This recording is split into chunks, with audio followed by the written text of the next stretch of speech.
Madhupatarithayate madhuksharanti sindhavaham madhvena santoshadhe madhunaktam utoshasi madhumat partibhagum rajaham madhudaurastuna pita madhumanda vanaspatir madhumagum astu suryaham matvirgabo bhavantuna. Om Shanti Shanti Shanti. May the winds blow sweetly, may the rivers flow sweetly, may days and nights be sweet to us, may the dust of the earth be sweet to us, may the trees and plants be sweet to us, may the sun shine on us sweetly, may all beings be happy, may all beings be peaceful, may all beings be blissful. Oh, peace, peace, peace be at all.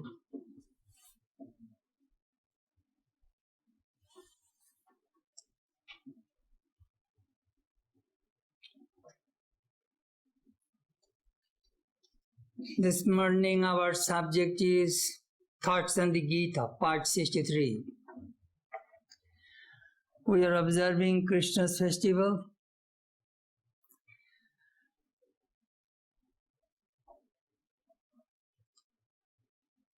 Krishna's time is, we do not know exact when he was born, most probably 500 years before Buddha. Buddha was born 560 BC. But he lived 125 years. What did he do? Krishna said in the Gita that when religion declines, religion prevails, I incarnate to establish righteousness.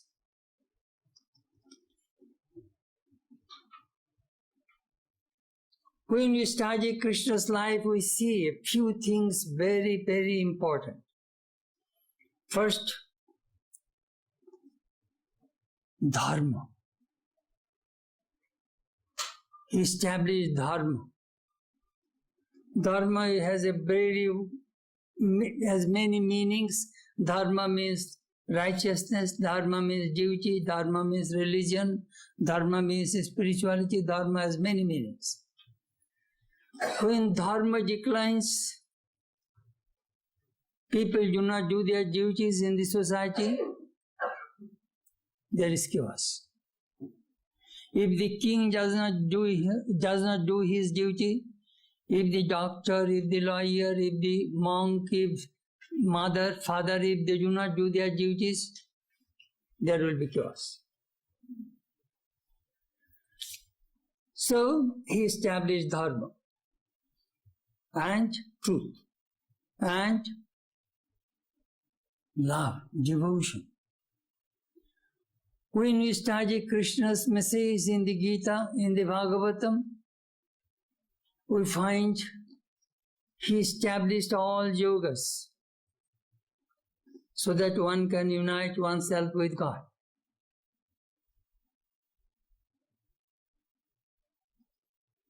What happens in godless life? No peace, no joy. Always you will find uncertainty, fear.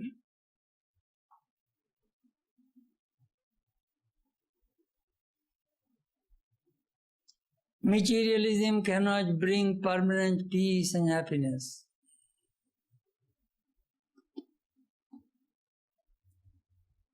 Peace and bliss are the two vital things we need in our lives. Those two things do not come from money. We know it. Still we do not care for reaching the spiritual life. Then we learn in a hard way. Anyhow, Krishna's life is really interesting. Such balanced head you will never find anybody. He is never perturbed.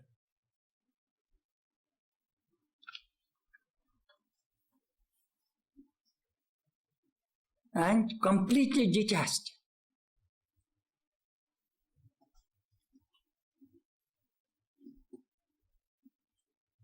Anyhow, I shall not talk too much about Krishna's life. We shall start with the topic which I have announced. We are starting the 6th chapter of the Bhagavad Gita, which is called Dhyana Yoga.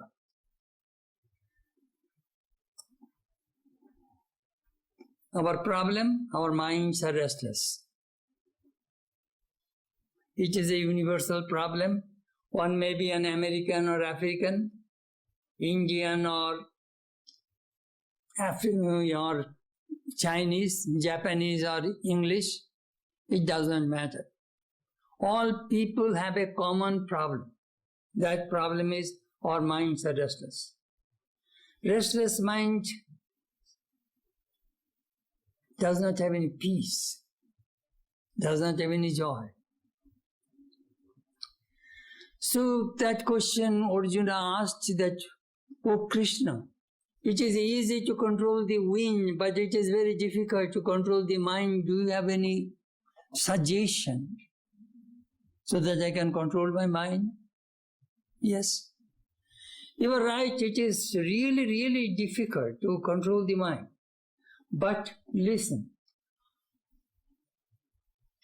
Abhyasena tu kaunteya vairagyena cha grijyate. One can control the mind by repetition of practice and by non-attachment.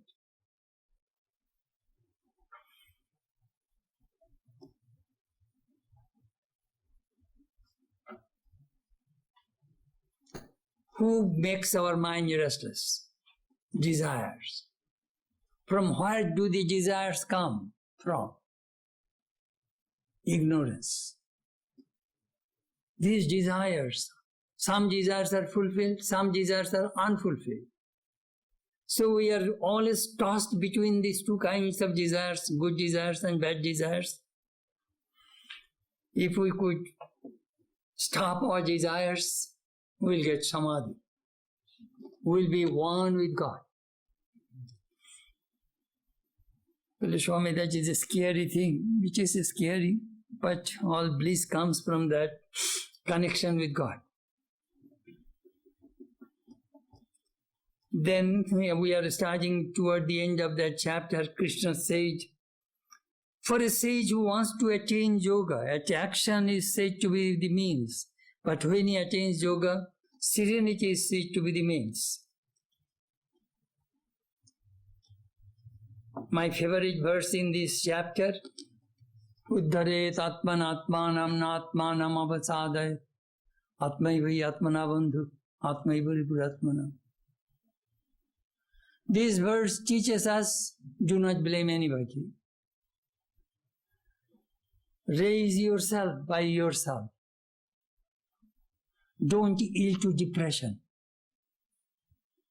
Your disciplined mind is your friend. Your indisciplined mind is your enemy. This is really a great message.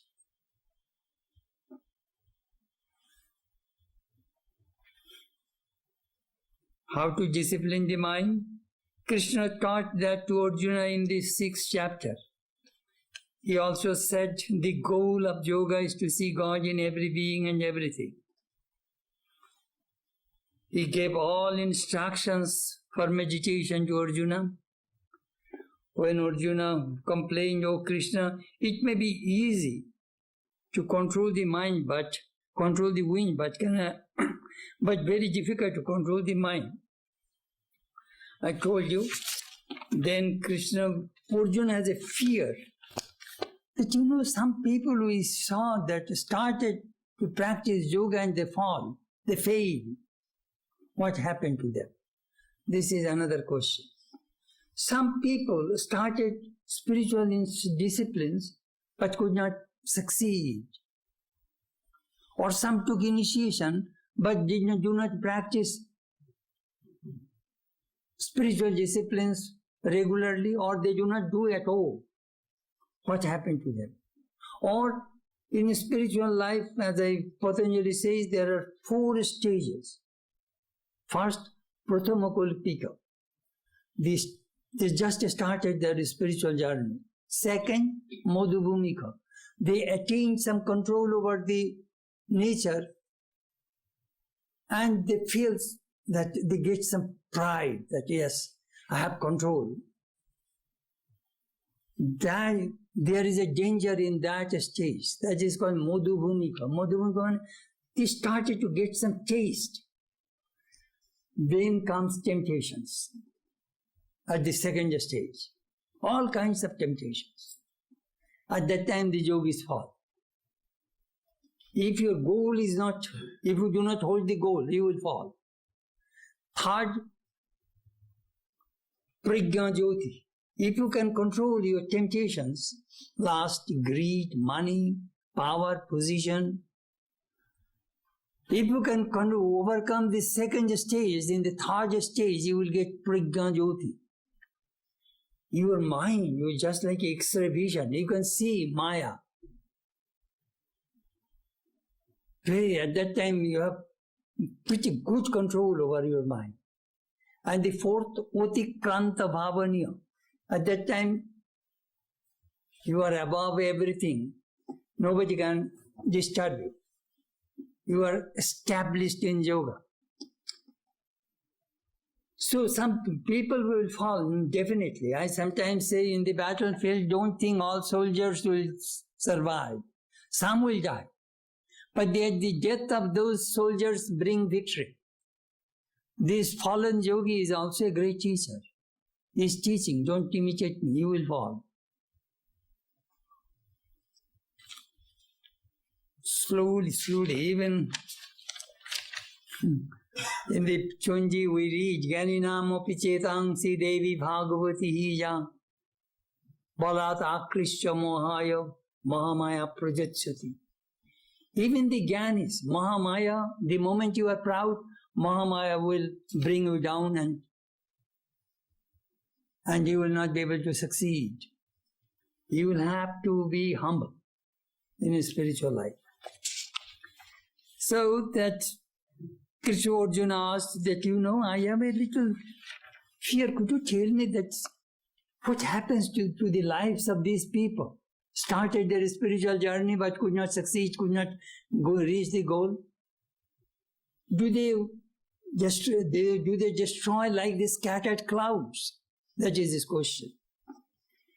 Arjuna said, no. Krishna said, no. O son of Pritha, there is no destruction for such a one, neither here nor hereafter. For the doer of good, O my son, never comes to grief.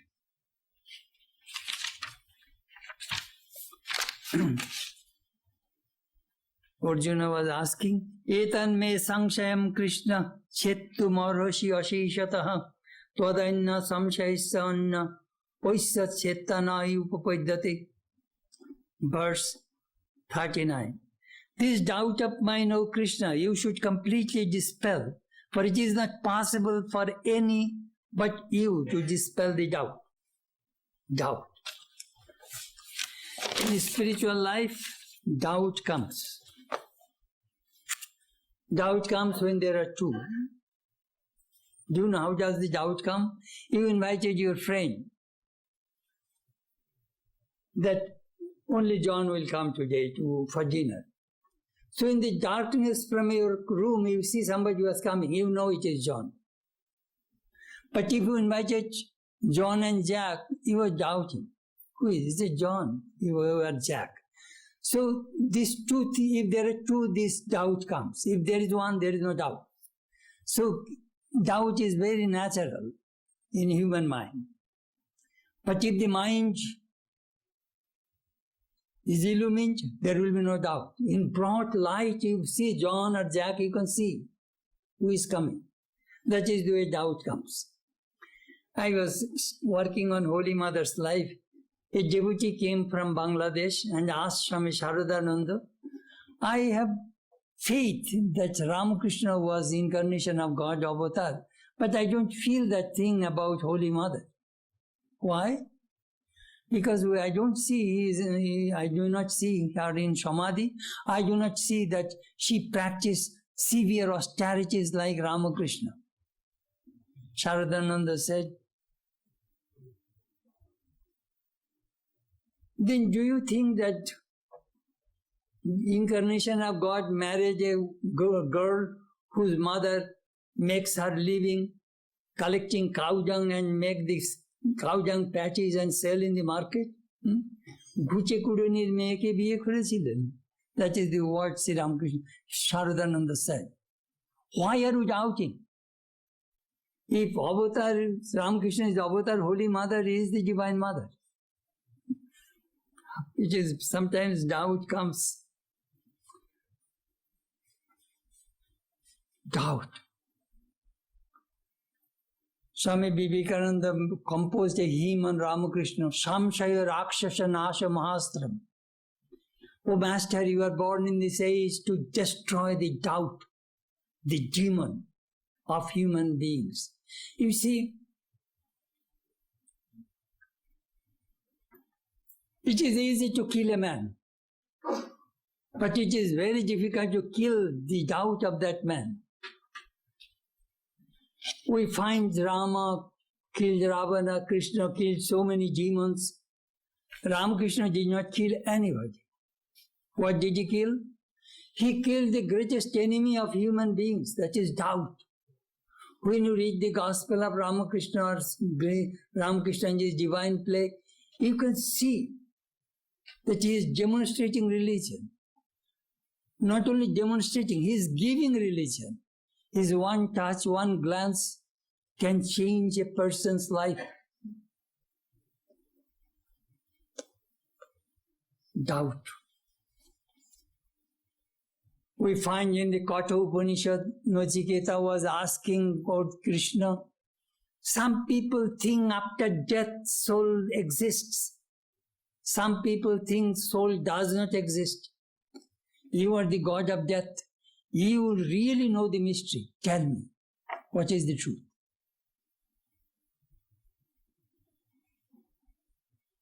Does the Atman, soul exist? Then Katha Upanishad began, he says, soul does not die. It is the body dies. We shall talk about it in this section. So doubt comes. When does the doubt go away? Mundaka Upanishad says, Vidyate hridaya granthi siddhante sarva samshayaha shiyante chaisa karmani tasmin drishte paravare.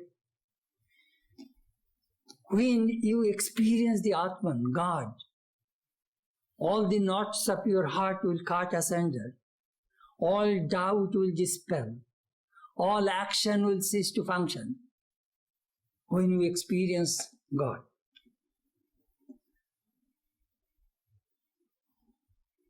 We need a guru who is very helpful to remove the doubt of the disciples' mind. Even Sri Ramakrishna had a deep problem. After realizing God, he was confused. People thought that he was crazy. Then Bhairavi Brahmani, his tantric guru came. No, I see all the signs of Mahabhava, the great ecstasy in you. Your experience is true. I can prove it through the scriptures. And that she did. Shandeho, mania. You see, doubt is really very painful. If all the time you cultivate doubt, you will live in hell. Some people have a mania of doubting. All the time doubts people. What can we do? You know, sometimes we being spying others or doubting others. It doesn't work. It brings pain. So he says, I have this doubt. Only you can remove this doubt. Please help me. Then Krishna says, Partha noibeha namutra vinasha taisya vidyate nai kalyanakrit kasyid durgatim tato gacchati. This word is a gospel of hope. Nahi kallanokrit koshit durgatim tato gatsyati. There is no destruction for the one, neither here nor hereafter for the doer of good. Oh, my son, never comes to grief. It is Bhagavad Vaikya. This is the words of God. I was deeply thinking about this verse. Kallanokrit. If you do a little good, that alone will save you from great calamities of your life. Little good.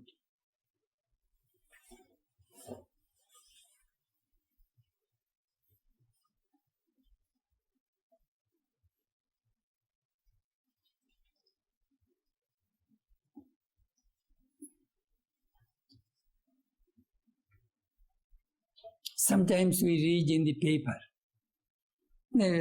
a Catholic priest or a monk, whoever, all through his life he did some good work.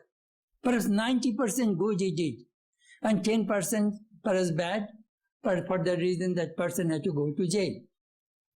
Sometimes I think about that person's life. Why? What for? You see, sometimes God takes a person through the thorny bushes.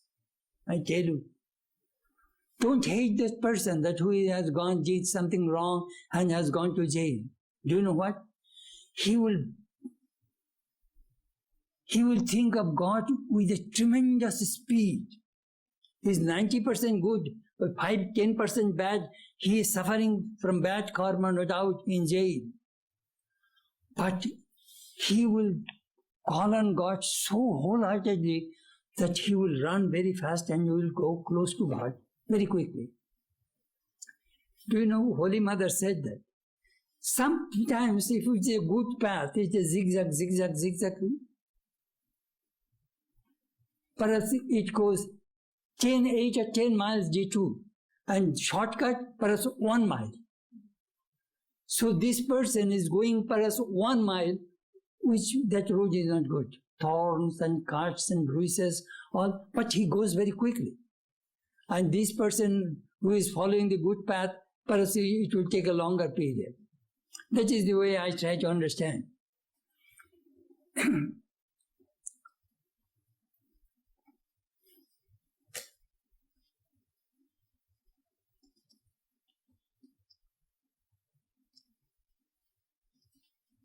If you can realize God in this very life, blessed you are.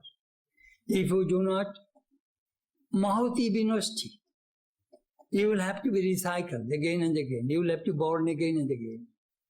That Upanishad tells us. This verse tells us the positive attitude toward life. Nothing is lost.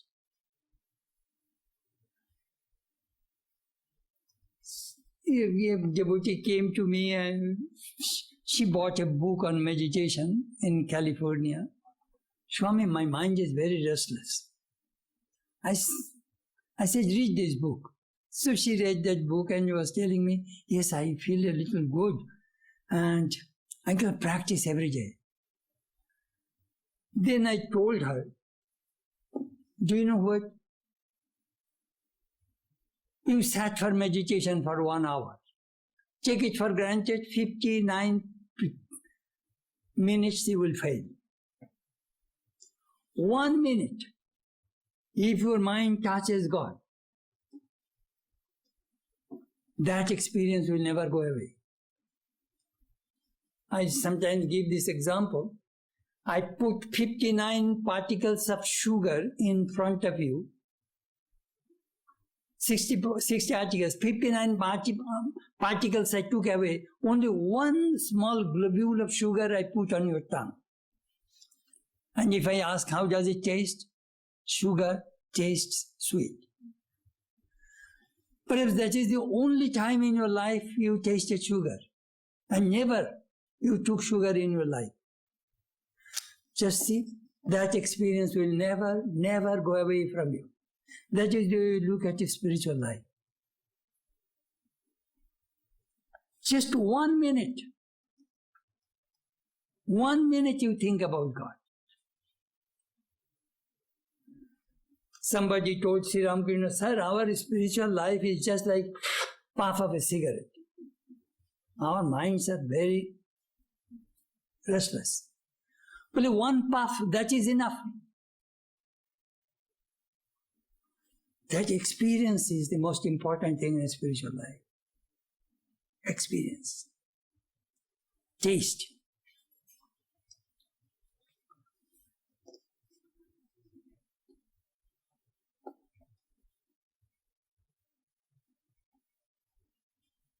Kalyanokrit.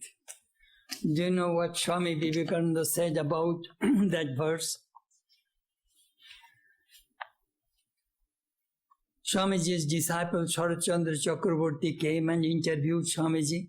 Swamiji was encouraging him to do something good.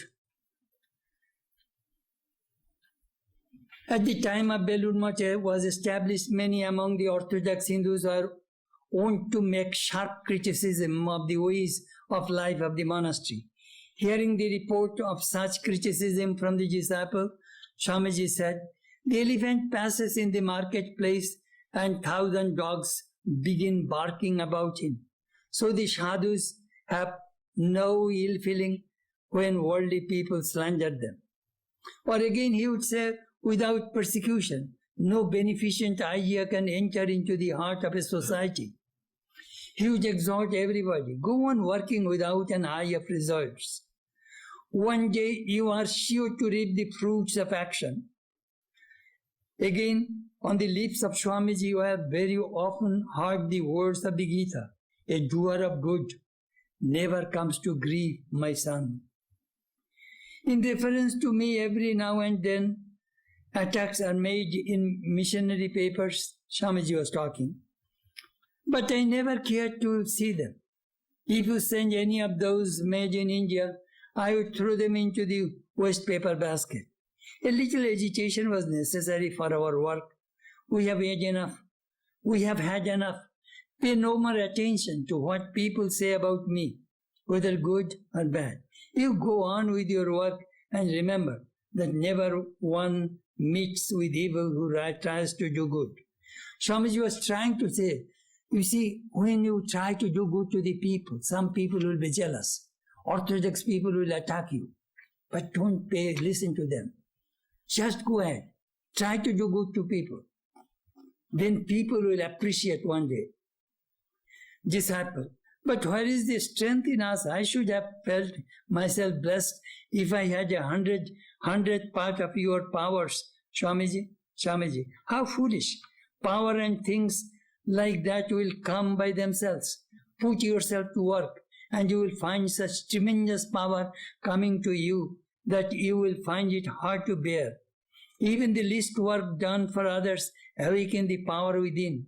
Even thinking of least good of others gradually instills into the heart the strength of a lion. I love you all ever so much, but I wish you all to die working for others. I should rather be glad to see you do that. Disciple, what will become of those then who depend on me? Swamiji, if you are ready to sacrifice your life for others, God will certainly provide some means for them. Have you not read in the Gita the word of Sri Krishna? Never does a doer of good, O my beloved, come to grief.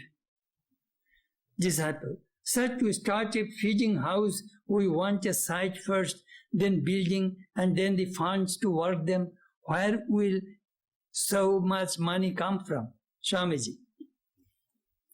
The southern portion of the monastery premises I am leaving at your disposal immediately, and I am getting a thatched house erected under that bel tree. You just find out one or two blind or infirm people and apply yourself to their service. Go and bake food for them yourself. Cook with your own hands and feed them. If you continue this for some days, you will find that lots of people will be coming forward to assist you with plenty of money. Never, my son, does a doer of good come to grief. You know, I noticed it. It works. Once I was working relief work in East Calcutta, flooded. The whole slum was full of water. People took shelter on the top of a school building. 300 nurses in our hospital cooked khichdi.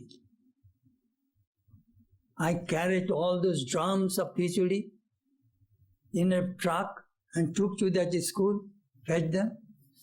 The aluminium factory, owner of an aluminium factory came to me and said, "What do you want?" I said, "We are giving one meal, we need some bread so that at night these people can eat."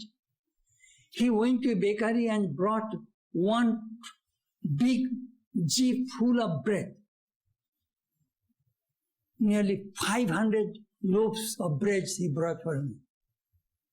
Again, I went to that school and distributed that bread. You know, if you start to do something good, help will come. God will help you. I experienced it. It works. That Krishna says.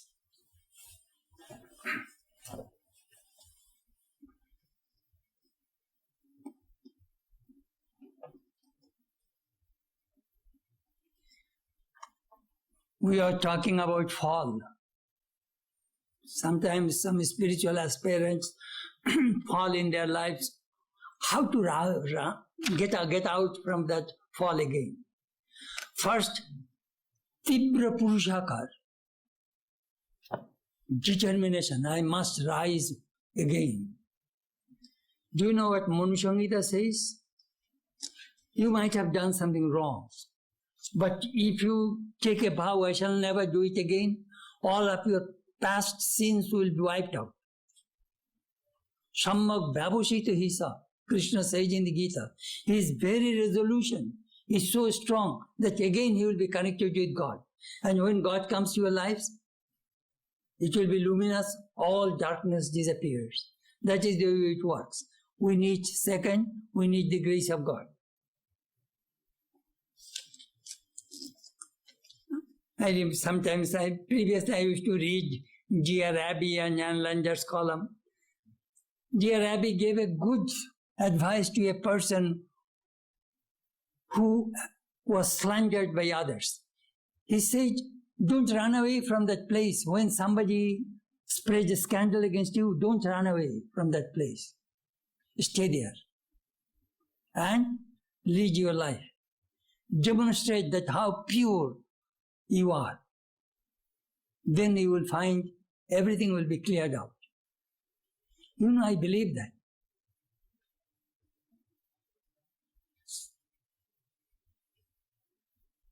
Prove your innocence by demonstrating your life. Kallanakrit.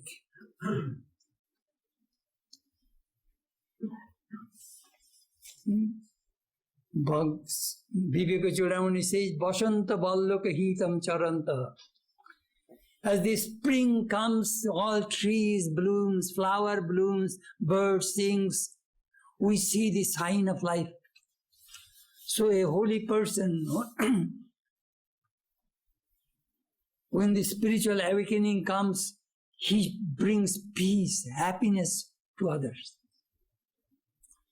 When we go to a real, genuine holy person, we forget the world. Our minds go in higher plane of consciousness.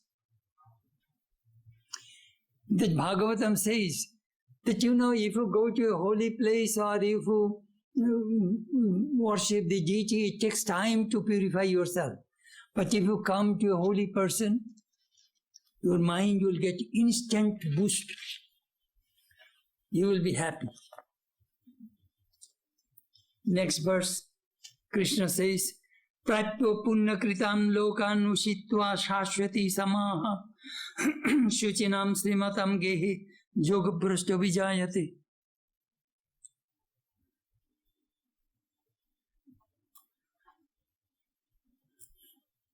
At least we believe in reincarnation.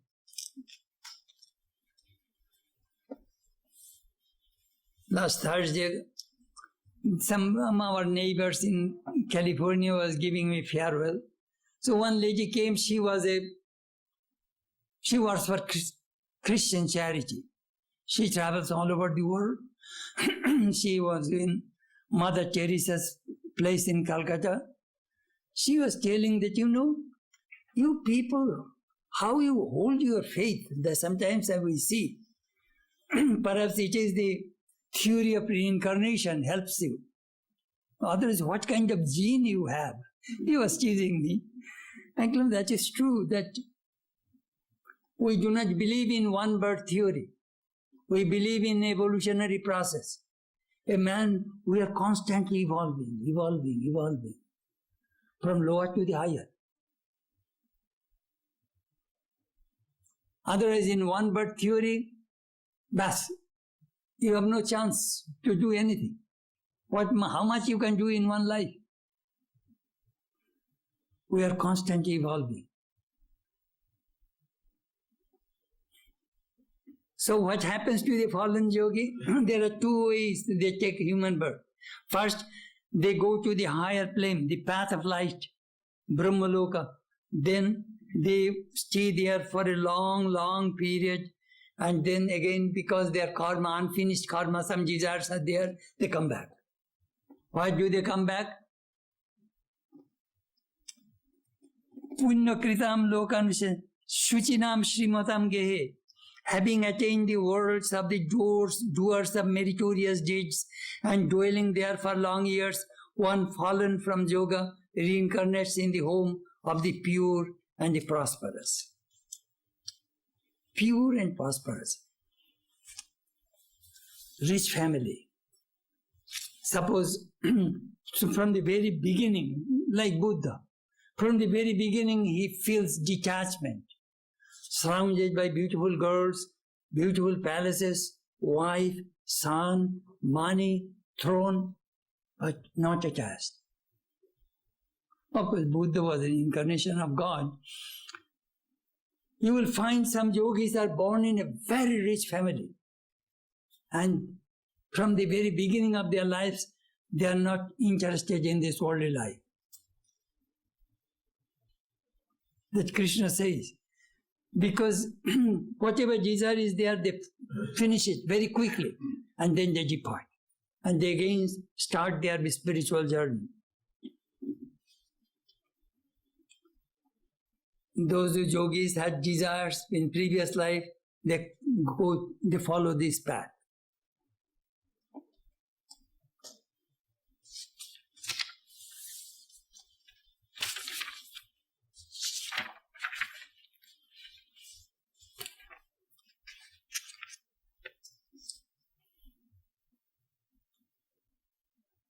This coming and going will end when one realizes the infinite and immortal Brahman or Atman, the very source of the universe.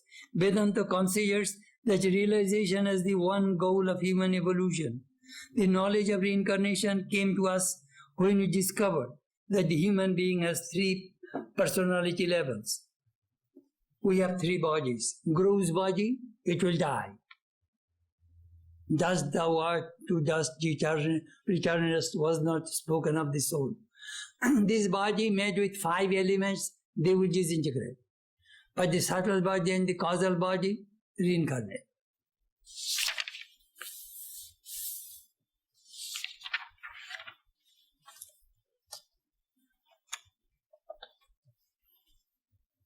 Pratyo punna kritan lokan. This man did 90% good. He must reap the result of his 90% good actions. So he goes to a very beautiful higher realm, Brahmaloka, or heaven you may call it. There he enjoys his life and then again he comes back. But perhaps 10% suffering in the jail,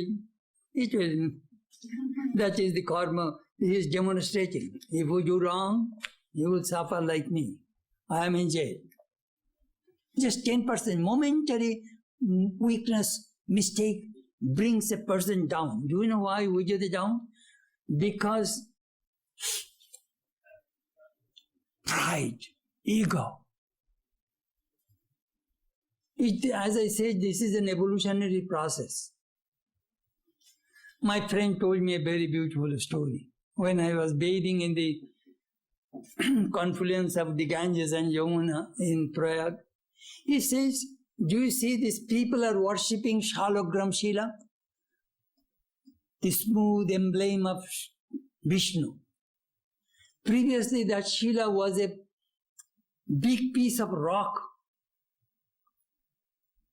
very uneven, sharp, bad rock. For thousands of years that rock has been carried by the flow of the Ganges. And this rock hitting each other, and then they became smooth, and now it has become so smooth that it is now worshipped by people. Similarly, you, myself, we are living together, we are hitting each other, our egos. When the egos are polished, then we shall be worshipped as God. That is happened. Real spiritual person is egoless, no ego. God is egoless. God is desireless. Human beings have desires. These are the signs of a great spiritual person. It is egoless, very humble, and no desires. Sometimes, I was watching Olympic. The people, those who are 100 meters, 200 meters, they are running. One girl stumbled by another person and fell. Could not make it. Sometimes, doivo, some kind of unseen power is behind. Don't be oversure. Always be careful. In a spiritual journey, you must 4 eyes, 2 in front and 2 back, so that you can see what is going on inside and around you. Who is taking away your mind from God? You know exactly who is taking your minds from God. You do not need a teacher to know that. These are my desires, taking away my mind from God.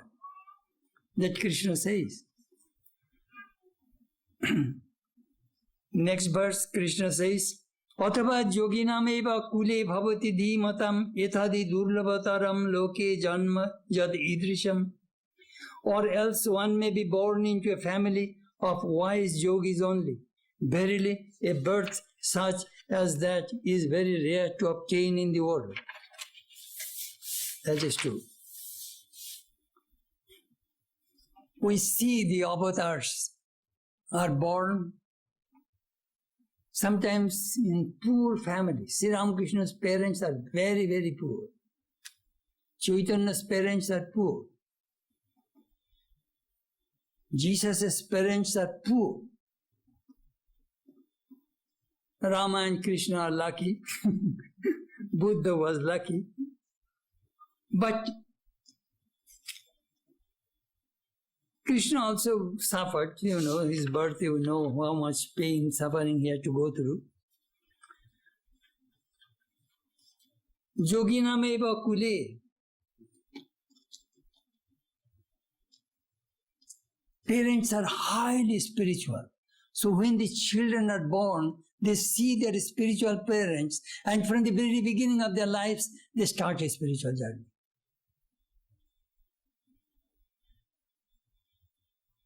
That we find in Sri Ramakrishna's life. Extremely truthful.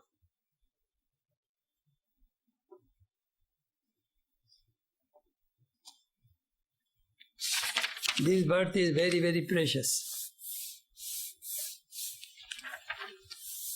Sometimes, do you know how do I feel? Sometimes perhaps we will choose our parents. That if I get those parents, I shall fulfill my desire.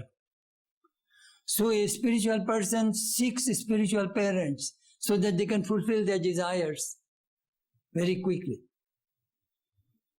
Worldly people go to the worldly souls perhaps go to the worldly people that here I can fulfill my worldliness.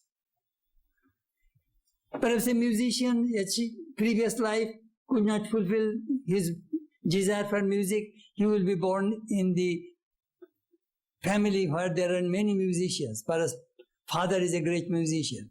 Sometimes we see these kind of things, There is no hard and fast rule, but there is a natural tendency of a soul to find out the parents where they can fulfill their own desires.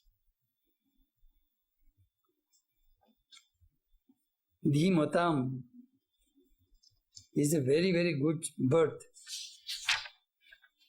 A very wise yogi's family may not be well-to-do one, but its members are fine, nice people who practice yoga.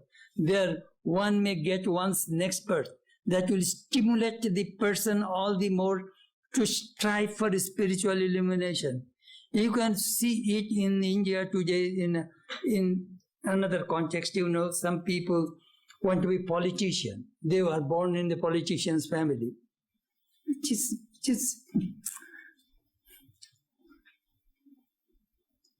This kind of birth in the world is rather very rare. Only some cases are there of this nature. Anyhow, that Krishna says, Tatra tam buddhi samyoga lavate paudbadehikam yatate cha tato bhuyah samidhau kurunandana. There one is united with intelligence acquired in the former body and just strive more than before for perfection, O son of Kurus.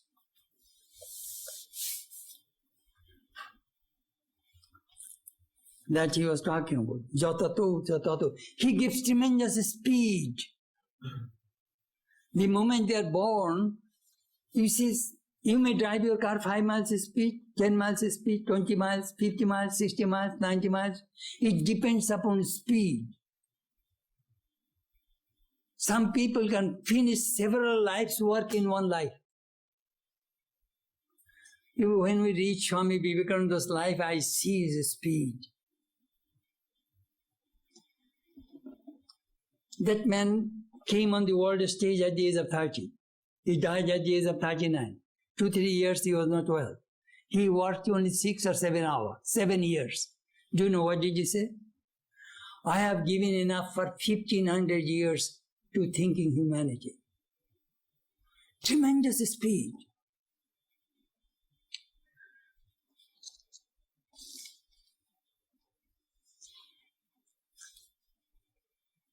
That we find. Tatratam buddhi sangya.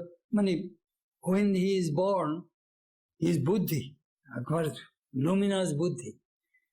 And he gives his full 100% speed to attain the goal.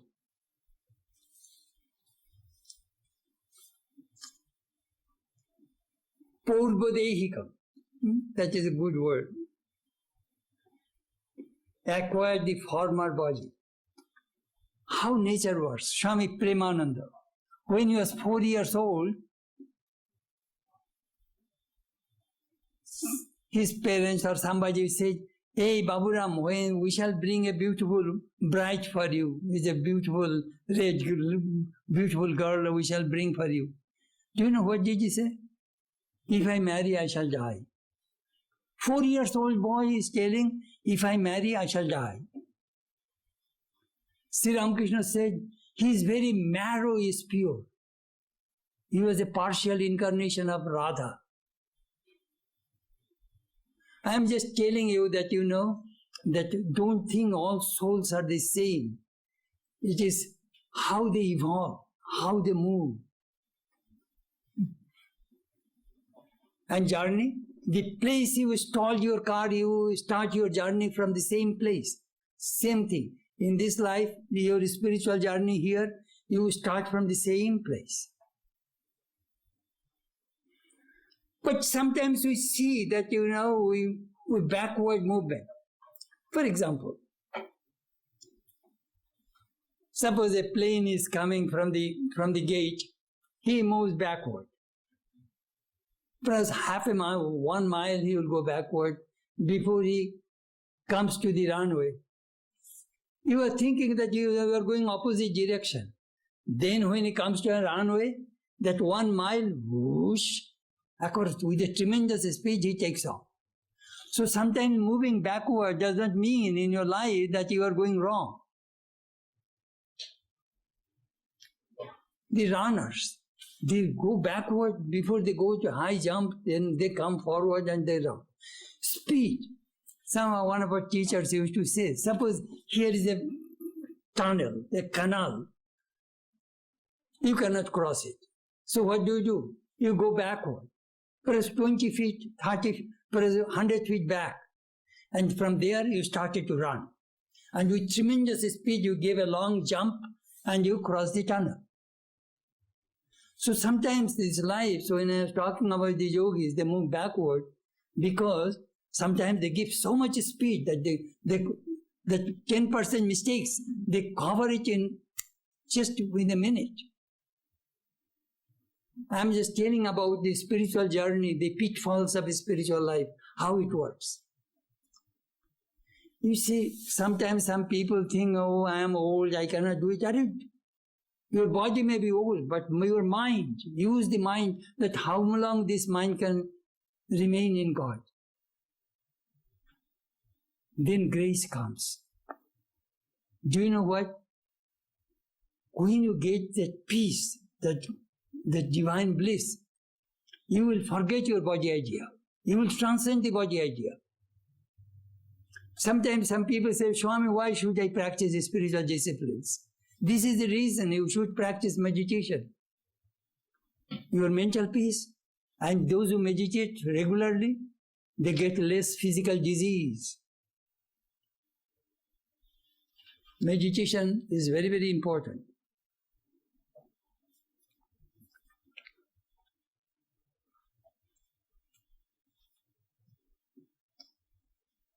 We see the doctor's family, many doctors, engineers' family, many engineers, lawyers' family, lawyers, politicians' family, many politicians, monks' family, many monks. Do you know when we die, what go with us? Only 3 things will go with you. Vidya, karma, purva, prajna. In Brihadaranyaka Upanishad, Yajnavalkya was asked, when we die, what goes with us? Vidya, knowledge, wisdom, which you have gathered in this life, they will go with you. Karma, your action, good and bad, what you have done, they will go with you. And purva prajna, your past lives, impressions, they will go with you. Husband, wife, car, money, nothing will go with us. We know it.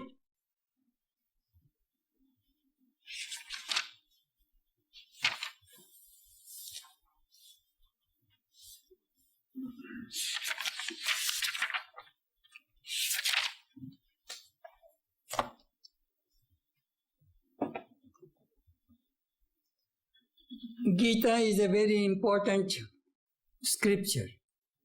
As I always say, there is no doctrine and dogma in the Bhagavad Gita. Gita is it is really universal. We find universal teachings of the Gita. What type of person you are, you may be a man of action, man of devotion, man of wisdom, man of meditation. All of your questions are answered in the Gita. Sometimes I ask people that if you really want to see yourself, read the Gita. Today, Gunas chanted the 14th chapter of the Gita. If you read that Gunotraya, that how the 3 Gunas are working in our minds, you can see yourself. You are lazy. You are very active. You are calm. These are all play of the Gunas. Laziness comes from tamas, activity, restlessness come from rajas, and calmness and serenity come from sattva. So all these human beings are continually moving with these 3 Gunas. What is our goal? How we can cultivate Sattva Guna all the time, so that our minds can get peace, calmness, serenity, and joy. That is the goal of the Bhagavad Gita. And Krishna, Arjuna asked that how can we transcend the three gunas? Gunas means bondage, always remember. These gunas are binding us all the time. Well, how can we get rid of, transcend these three gunas? Krishna says, these are the way you can transcend the gunas. Happiness and misery will not be able to bother you. You will be illumined when you can transcend the gunas. Krishna mentioned, Daivi gunamayi mama maya durattaya mame bhaje prabhuddhante mayametam tarantite. My Daivi, these three gunas are divine. Those who take refuge in me, I help them to transcend this turbulent ocean of Maya, these three gunas. So, we should take refuge in God so that we can transcend the gunas. We can attain samadhi in this very life and reach our goal. Thank you.